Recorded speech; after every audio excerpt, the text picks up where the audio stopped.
How do I shut out the noise of the doctors, noise of the teachers?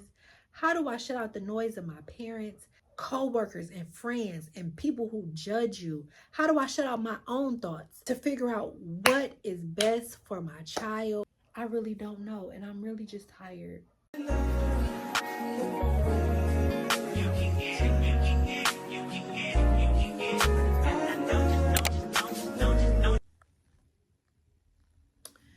Hey y'all, let me get situated, okay? Welcome back to my channel. Now, this is just like a pure vent session. I tried, like, my goal, it don't even matter what my goal is to have these video diaries and everything, whatever, my YouTube videos more structured, have talking points, because I want it to be like, I just want the videos to flow or whatever, but this ain't one of them videos, okay? Y'all seen the title. Let's just jump right into it. Let me start off by saying this. This is not a competition as to who life is harder, right? Because I empathize with any parent, be it mother or father, grandparent, guardian, a friend, family, whoever that is caring for a child, not only caring for them, but loves them and wants the best for them, that has a disability.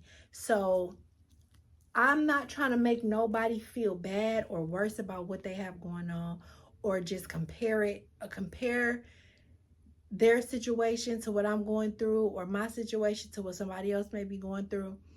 I just want to vent. Okay, that's all I want to do is vent.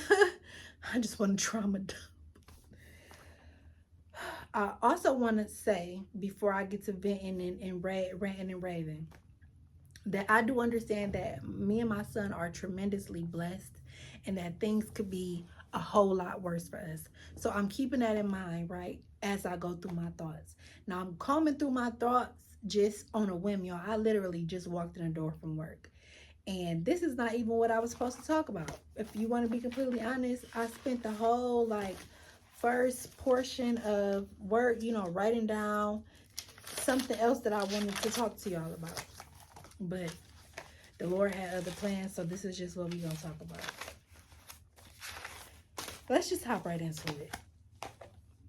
It's a given, right, that it is hard being a parent. It's hard raising a child, especially when you don't have a support system like that, or when you're trying to do it by yourself. Excuse me for the shaking, because y'all know I got my phone propped up on my table, and it's going to be moving because so just pardon me.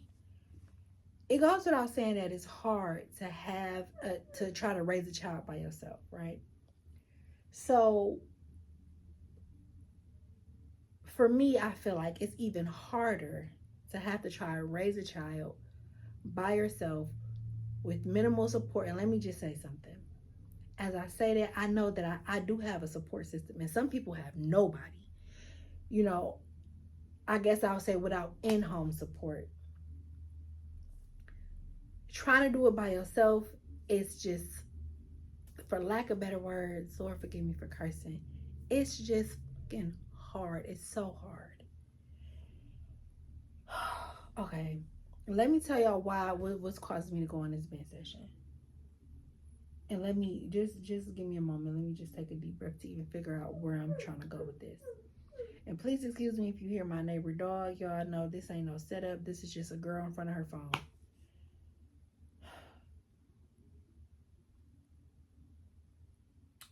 Let me give y'all some background.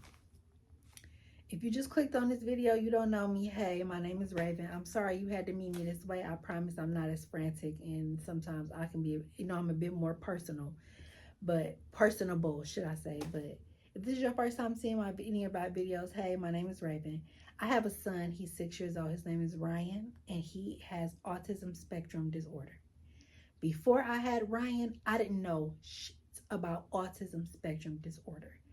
When I was having sex with his daddy and dreaming about my life and what it would be with a child, having a child with disability did not cross my mind. It was not even a thought.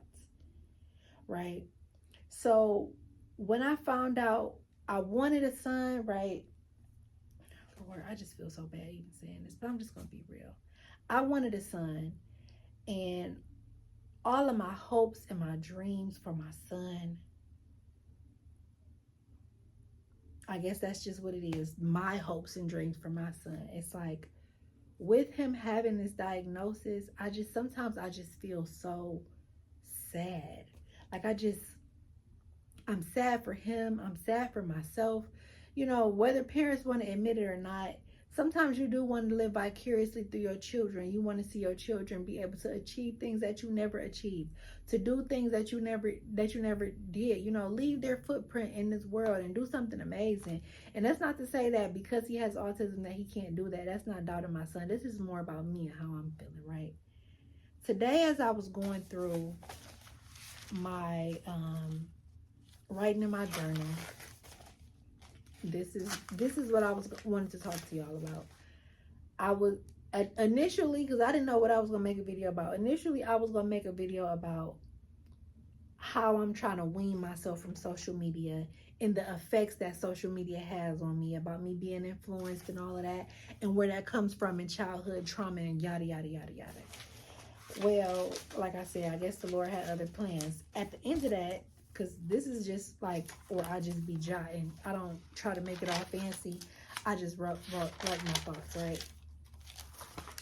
At the end of it, where I stopped jotting, I stopped at 4 points, right? I want to pour into my children and let them be themselves and don't force them into places where they don't fit. And then I put an asterisk that said, pray about this. And that really stuck with me, y'all, because I do that so much to my son.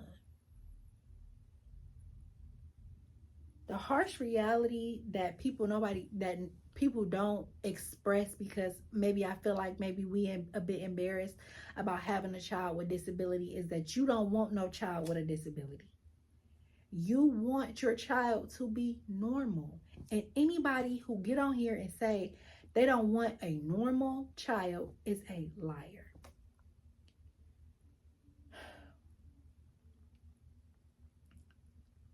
So many times I try to force my son to do things that I feel like a neurotypical child should be doing, just because it's just easier for me. And today I had to accept the fact that he ain't normal, right? Like, and that could be a good thing, but I guess me and my emotions, I'm just being pessimistic. But what does that mean for my hopes and my dreams and my thoughts about what it is to be a mother to a son, right? Like, let me give y'all an example.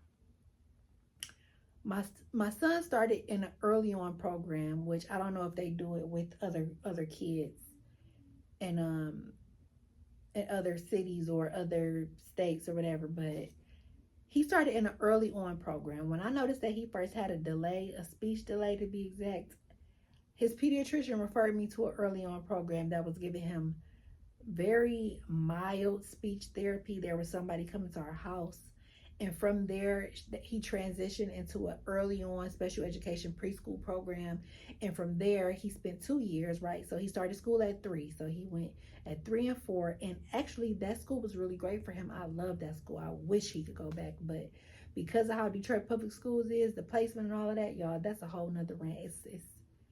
It's terrible, right? The school systems don't know what to do. Just like we don't know what to do, you go to the schools and you look for help, they don't know what to do either. But that's nevertheless. They transfer him from the school that he was going to, that I really liked, to another school in what was supposed to be kindergarten. Y'all, this kindergarten classroom, now let me just say, I feel like the Lord covers my son. He gives me some comfort in every situation that we kind of go through, because y'all, we just winging it. I'm just pulling him along because I don't know what I'm doing, and maybe that's the frustration that's coming from me. But nevertheless, the classroom that he was in, I just didn't like it. The school that he was going to, I definitely didn't like it. I went to that school as a child, as a punishment. Let's be clear. My mama sent the school that my son was just going to. My mom, and I grew up in that neighborhood. She sent me to that school to get me some act right because I was feeling myself too much. I was in the 7th grade. She said, "Oh, you want to feel yourself? You out here at this other school with, whatever. I'm trying to get you a better education and you showing your ass. So I'm gonna take you and put you in a neighborhood school with the neighborhood kids," which is like messed up to say, but this is the truth, "to get you some act right." And please believe I got some act right. So you have to know that when I found out my son who has special needs was going to be going to the school, the thoughts in my head was like, he's not going to learn nothing. And I'm going to be completely honest, I still feel like he didn't learn nothing because his teacher, like, there's no resources. They don't have no resources for these kids. Like, it's like it costs to have a child with disabilities, and whatever, despite what people want to say or how they may feel, like, oh, you get a check for this and blah blah blah blah. The government, the president ain't laid up in my bed giving me no funds to. We're not gonna go there. It costs money to get resources for these kids, right? So if you're a parent like me who has a child with special needs and you don't got no money, okay, you have to figure it out, right? Your pediatric, okay, I'm going on a rant, but y'all, this is just what it is. Your pediatrician tells you that your child needs ABA therapy, your child needs speech therapy, your child needs feeding therapy. She want him to go to an audiologist to test his hearing often. She want him to see a vision doctor, okay? He needs to go to a neurologist. Then I'm praying to the Lord, "Lord, what am I supposed to do?" And the Lord is telling you, do this, and it's a lot. I'm stressed out. I'm stressed out. Okay. Back to the school. I didn't feel like he was learning nothing, right? Basically, because his teacher was overwhelmed. There was really no curriculum. He never came home with no homework. There's so many things that I know that he can do. Ryan can write. I borderline think he can read because he can spell. Okay, he has a great memory, right? Like, his IEP, they're telling me the same year every year, which IEP is individualized. I don't even know what does it stand for? Like, an individualized educational plan, right? So it's something that they give to children with special needs or that have learning disabilities, to where you sit down with a teacher, a speech therapist, a social worker, occupational therapist, or whoever else is supposed to be helping your child. Y'all come up with a plan that's going to help him succeed, okay? Instead of him having the standard goals for like neurotypical children, right? So let me just, if you just so happen to watch this and your child don't have a disability, you just like to hear people rant and rave or whatever. The goal may be, okay, for a kindergarten child, this child in kindergarten to go from kindergarten to 1st grade, they have to be able to count from 1 to 100. Now, I'm not saying this is what it was, but this is just an example. They have to be able to get them to count from 1 to 100. I want them to be able to sort, to sort colors and to rhyme and whatever else the curriculum is for a standard kindergarten. But because this child has an IEP, an individualized evaluation or educational plan, I can't remember what it stands for, we're gonna switch that a little bit. We want you, instead of for you to be able to count from 1 to 100, we're going to just ask that our goal for you is to get you to count from 1 to 10, right? Our goal is to get you to be able to write your first name instead of being able to write your first and last name and your date of birth or whatever the case may be. So I hope y'all understand what I'm trying to say, y'all. I just got so many thoughts and I'm just rambling, but that's like what an IEP is, right?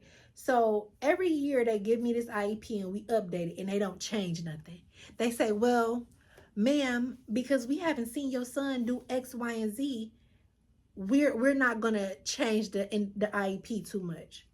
And I'm like, y'all put on this paper that y'all want this little boy to write his name, and y'all ain't never seen him write his name. I done seen this little boy write his name 11 times, a million gazillion times.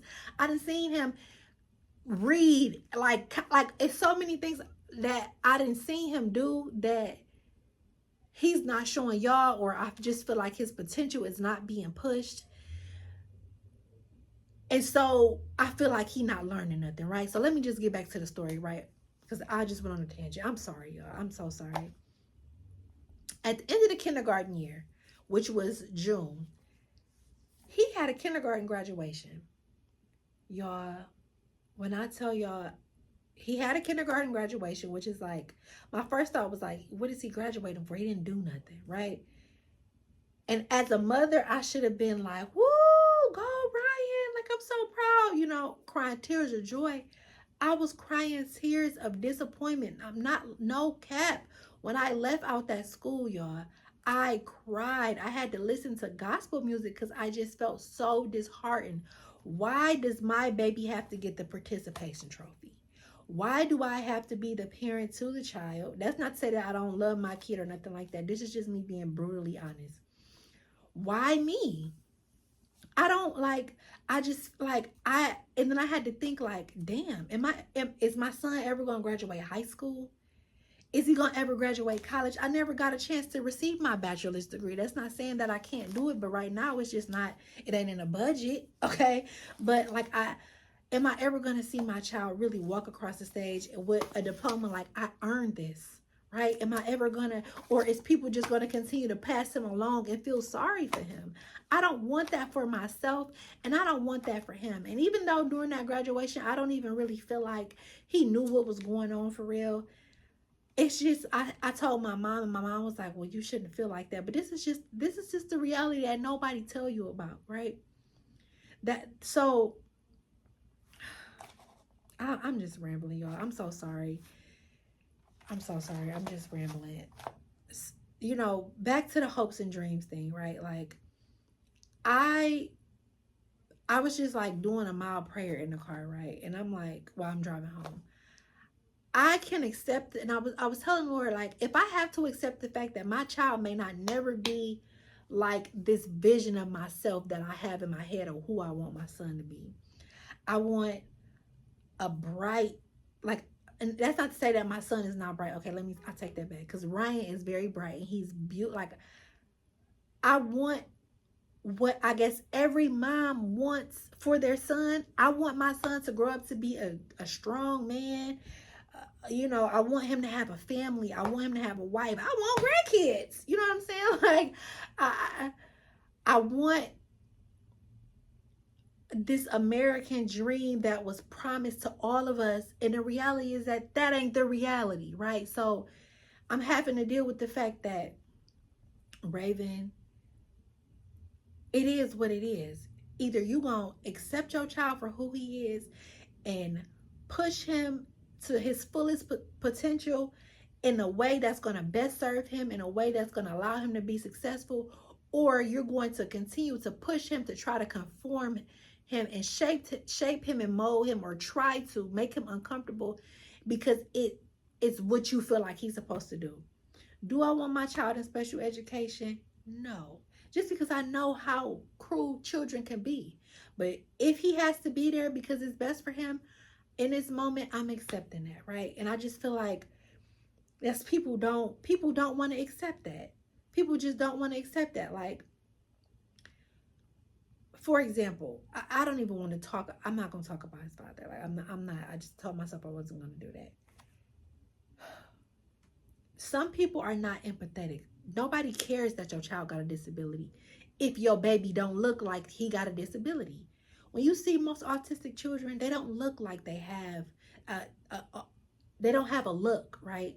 Which is like, you see some children with Down syndrome, they have a look, right? Because I don't know and I'm not trying to be offensive, but like, I have a cousin who has Down syndrome, and he favors a lot of the other people who I see who have Down syndrome. They have like a certain type of facial structure, right?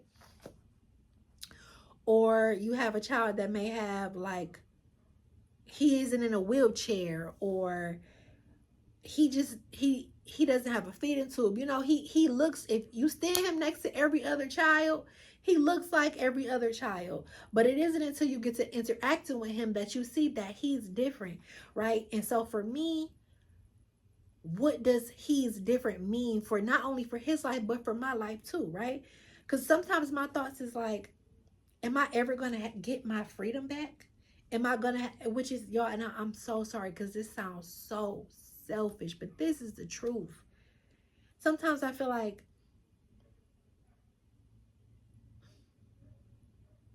am I gonna have to be taking care of him for the rest of my life? Which is like, as a mother, you take care of your kids for the rest of their life anyway. My mama 30 years old. I mean, well, my mama not 30. I'm 30 years old. My mama still take care of me, okay? This past weekend, because I was broke as a joke, my mama, I didn't even have to tell her. She just know her child. I was broke as a joke. My mama filled up my house. Like she bought groceries for me and my baby. She's still taking care of me. My dad, he just fixed my car, like put new struts on my car because I didn't have the money to pay to get a shop. He's still taking care of me. So granted, I'm gonna still take care of my son. That's just a parent's job, right? But I guess my thought is like, am I ever gonna have that freedom that you get from when your child gets older and they leave the nest, so to speak? Right now, I'm not able to, I gotta take these glasses off, y'all. I'm so sorry. My eyes is hurting. Right now, I don't have no freedom for real, y'all. Because for one, I don't even feel comfortable with dropping my son off to family and friends or whatever because he has special needs. Because I love my family but like I don't trust, like not, I'm not gonna say it like that, but it's the truth. I don't trust a lot of people to be patient and kind and understanding to my child, especially in a black family, y'all. Black people, they really don't believe in special needs for real, and I have that problem as well. Like whatever, I have that problem as well, right? A lot of black people feel like they can beat the disability out of a child. Like you have a child that has behavioral problems, you gonna whoop their ass until they don't have behavioral problems no more. Or if you feel like you have a child that's hyper, you gonna beat their ass or yell at them or whatever. And I don't want that for my child. Like I already have to check myself about my train of thought just because of how I was brought up, right? Like I can't. He has a tendency to be aggressive sometimes. I have to tell myself I can't meet aggression with aggression because that's not going to get us nowhere. I have to be kind. I have to be patient. Every single day, I have to work on myself to be better for him. Every parent probably does that for their child, but I feel like I have to do it a little bit more because I got a child with special needs. I got to check myself every day. I have to, like, there's no days off, right? So my thought process is there ever going to be a time where I'm just going to be able to relax?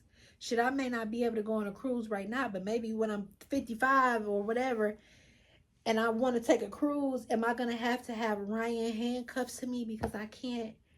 Like, how do I foster independence into him? How do I have conversations? Like, even in an example, right? My son is so handsome. Y'all, he's so handsome.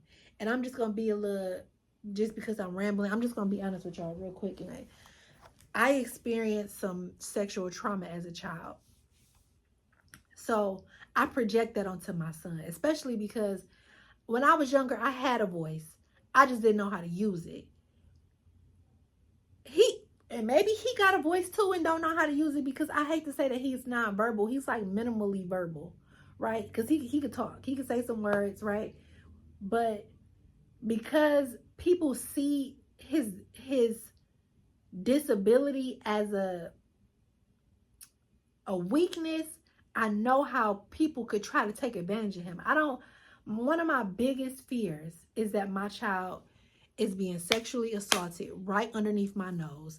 And because I was too wrapped up in what I got going on, bills and niggas or whatever, freedom, whatever, I probably shouldn't have said the N word. I'm sorry. If you were a different race than that, I'm sorry. Whatever, y'all. I'm just, like I said, I don't want to be too wrapped up into what I got going on that I just let that slide underneath the radar.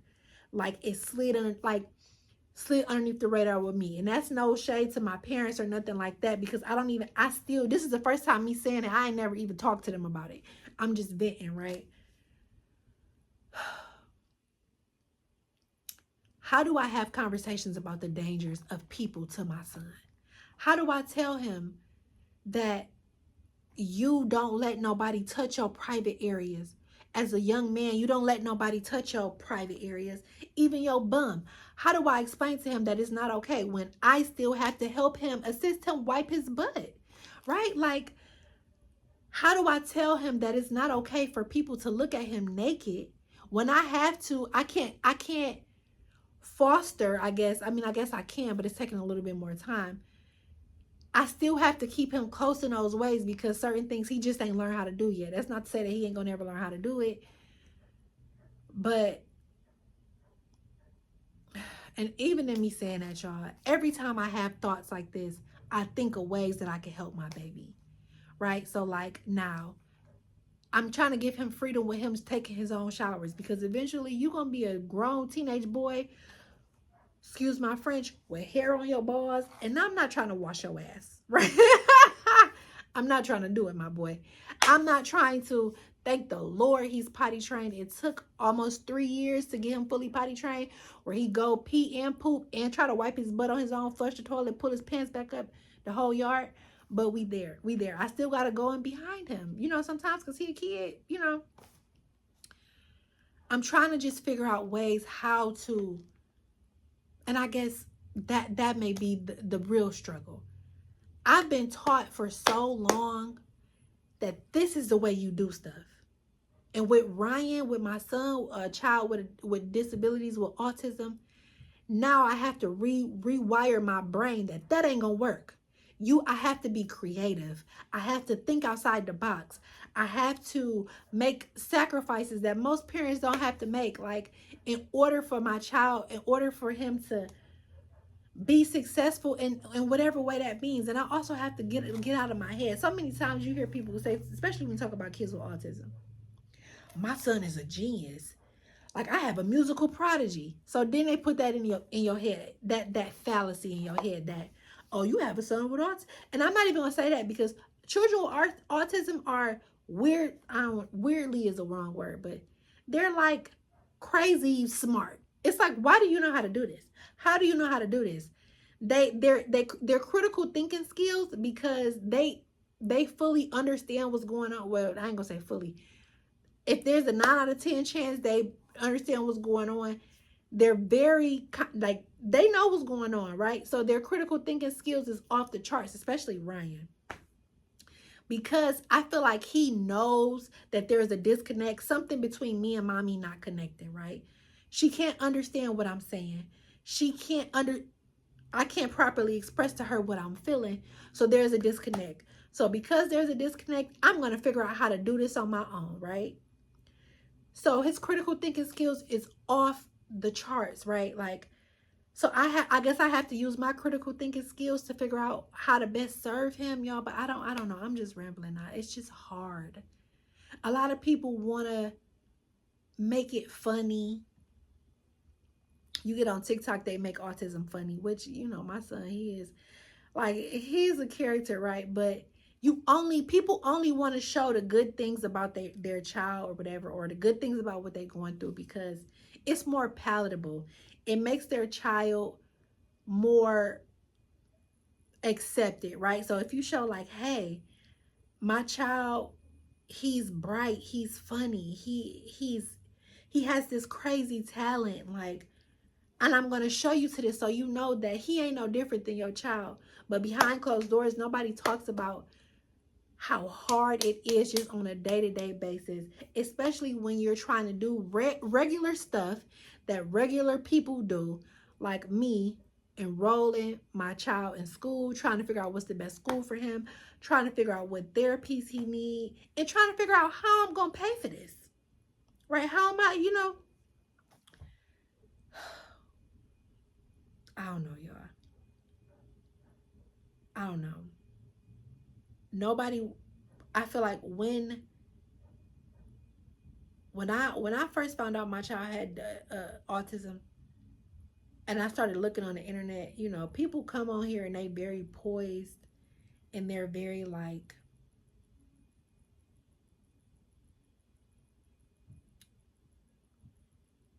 I did this, and this. And the statistics say woo wop and a bam. And your pediatrician tells you you have to do woo wop woo woo woo. But in reality, y'all, nobody know what's causing this. And then you think like, is it my fault? A little bit of vulnerability. When I was pregnant with my son, before I got pregnant, I was a chain cigarette smoker. And I smoked during my pregnancy. And a lot of the times, not my whole pregnancy, but a portion of it, a large portion of it, which I shouldn't have been, Ryan was his, like, because of my smoking and stuff like that, even with him growing, he had a delay, right? Like, I had to go do stress tests every week because, like, I didn't care about myself. So, in the grand scheme of things, so I really didn't. I'm not gonna say I didn't care about him, but I was more so focused on how I was feeling and what I was going through and my dependency to nicotine. So when I did find out that my son had autism, I said, "Oh, this is because I smoked during my pregnancy." And then I did some research, and it's like, well, smoking while you're pregnant don't really have. There's been no correlation or no link to autism, right? It could be a breathing problems maybe or whatever, but nothing really that connects nicotine smoke, like nicotine smoking while you're pregnant, to autism. There's been no link. There's been research or studies done, no link, right? Okay. So then my child gets to developing, and then you look at them and you be like, you more like me than I realized. Like, my child is so much like me to where I be like, how did my parents not realize that I was on the spectrum too? Because I truly believe that I was on the spectrum too. Some of the stuff I see my son do, how he live in his mind, how his imagination goes before him. You feel what I'm saying? Like, his curiosity, the way that he does certain things and don't think about it, right? Like, his passion for certain things, his fixation on certain things. It's just like how I was as a child and even as an adult. But baby, with me, I was able to mask a little bit more, and they talk about that too. Like, in some of the research that I've done, they talk about how women, girls with autism that are higher functioning, I guess, have the ability to mask a little bit more, but that masking leads to depression and social anxiety and things like that when you get older, because you're, and I don't want that for Ryan. Like, I feel like so much as a child it was put in my face that this is what's normal. And that's what I was going to talk about too, y'all. Like, initially what I wanted to talk about, but like how me being suppressed as a child, like, for who I am, because like being different, being a different black girl growing up in the ghetto, it's hard work. It's like trying to, like, but we're not gonna get into that because that ain't what the video is about. I'm saying that to say that I had to mask a lot to become like other people, to be socially accepted. And as an adult, that puts so much strain and stress on me, because now I have to deprogram myself. And especially realizing that I'm programming my son. Like, even now, go back to the school situation. I'm gonna stop at 40 minutes, right? I'm gonna stop running at 40 minutes. Even with the school situation, I'm changing Ryan's school, right? And I'm putting him in a new school, and I have to move forward with what I feel is best. If it don't work, it don't work. Then we scratch the surface and then we try again. He's going to be in a classroom with other children who are neurotypical, meaning normal children who don't have autism. I'm scared about that. I'm like, people are telling me that mainstreaming your kids, that's what it's called, taking them out of special education, putting them into regular classroom, because he's going from public school to charter school. I'm trying something different. If charter school don't work, then we scratch the board, we do something else. I don't know. We just keep figuring it out. Like, I'm trying to,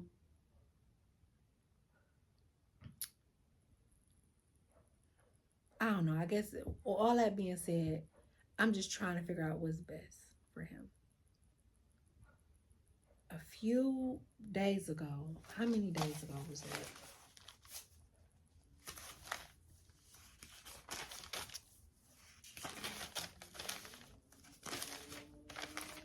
This was on the 7th. On the 7th, what does it say? Yeah, it don't matter. I don't gotta show y'all the date.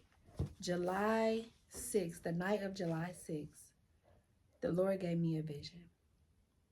The Lord showed me a vision of me and Ryan walking through a dark cave, right? I could see the cave so clear. It was like gray. You know, like how a cave would look. It was like how you would draw a cave. It was like rocky and bumpy, and I had a flashlight. It was dark. It was pitch black. I had a flashlight, and I had a flashlight in one hand like this to help me see where I'm going, and I was holding Ryan by. I'm trying not to get emotional. I was holding Ryan's hand with the other hand, and I'm trying to find my way through this cave, through the exit. And as I'm seeing this vision, the Lord is speaking to me and saying, "This is you. This is you trying to figure out life while being disobedient." In my mind, in this vision, I'm knowing what I'm searching for on the other side when I get out this cave is paradise. What the Lord showed me on the other side of this cave was something that looked like paradise to me. It looked like Fiji in a commercial. It was waterfalls and plants, and it was, the sun was shining, the water was blue, the sky was blue, like it was orange and yellow flowers, and it was just beautiful. And I knew that once I figured out how to get out of this cave, that that paradise was waiting for me. Like, this is waiting for you. All you have to do is figure out how to get out of this cave, right? The Lord was telling me that your confusion on how you get out or where you going is due to your own disobedience, right? Like, I'm telling you to do stuff and you're not doing it because of what you feel like you should be doing because of societal pressures, right? And I woke up from that.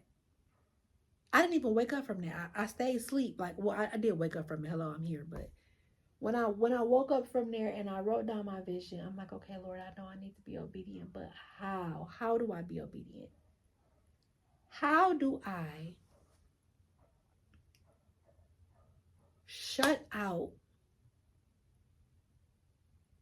the noise of the doctors? How do I shut out the noise of the teachers?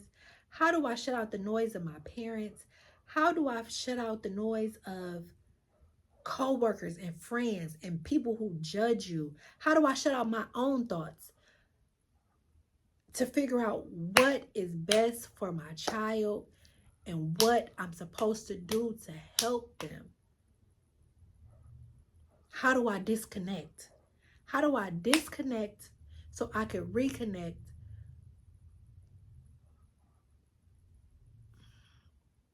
and figure out what is the best way to serve my kid, y'all? And I really don't know. And I'm really just tired of trying to figure it out. But even in me being tired, I'm not going to stop. I'm not going to stop. I am going to pour into my baby. I'm going to push him. I'm going to push myself, right? I'm going to love on him.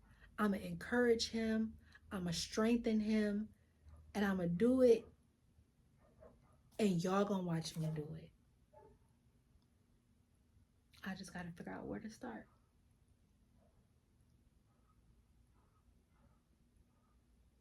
But I'm going to do it. And I'm going to come back.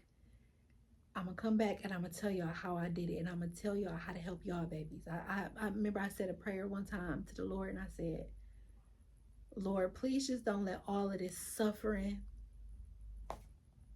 that I'm going through, because I know that it could be a whole lot worse, right? Don't let it be in vain. Let me be able to help somebody. Let somebody see Raven did it. Like, I seen with my own eyes what Raven did with Ryan. What people said that he could never do, that he is doing. Like, even if it's not like he wake up one day and no longer have a disability. That's just, I know the Lord is great. He can do anything. I just can't fathom that, right?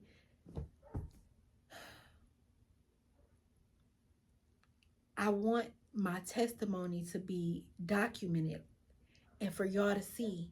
And I could tell y'all what I did so y'all can help y'all babies, and we can help each other, and we can build a community, because it's hard work trying to do it by yourself. It's hard work not having nobody to vent to. I don't even feel comfortable with venting to my mama or my daddy or my sister or my friends, because I'd be embarrassed. I'd be feeling like nobody want to hear it. So I have to come and vent to total strangers who don't even know me on the internet. I don't know. But these are just the thoughts of a person, of a mother, a tired mother. And and also, y'all, like, it's like, I don't even got no room to be tired, because I gotta be here. Because another thing is, like, I'm not gonna always be here. And before I leave this earth, on my deathbed, I know, like, worrying about my son, I want to be able to go and say, Raven, you did all that you could do. And now that you're not here, you can, like, you surrounded him with a support system. People who are going to love him for who he is and genuinely care about him and check on him when you long gone. And he's still here trying to figure it out by himself.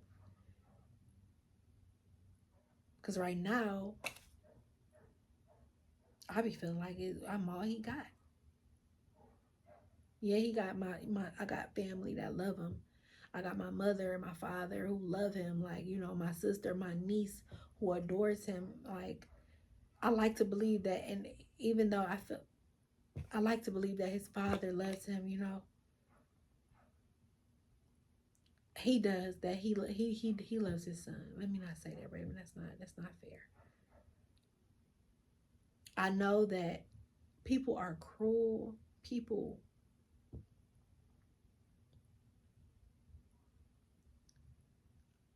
take advantage of the weak. They steal from them. They harm them. They talk bad about them. They abuse them. And it's like, I can't be everywhere at one time. I only got one pair of eyes. So the only thing I feel like I could do, y'all, is worry. And putting it in God's hands is like the simplest thing to do, but it's so hard. It's so hard.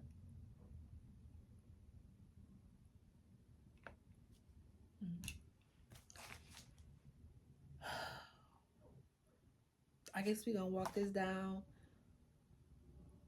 and I'm gonna continue to talk to y'all, and y'all continue to talk to me, and hopefully I foster a support system to where we could just have real, raw, and uncut. And I'm gonna give it to y'all real, raw, and uncut. I ain't gonna sugarcoat it. So yeah, that's today's video diary. I apologize that it was all over the place and it was frantic and I was talking just blah blah blah blah blah, but it's gonna be like this sometimes. So yeah, I will talk to y'all later. Peace out.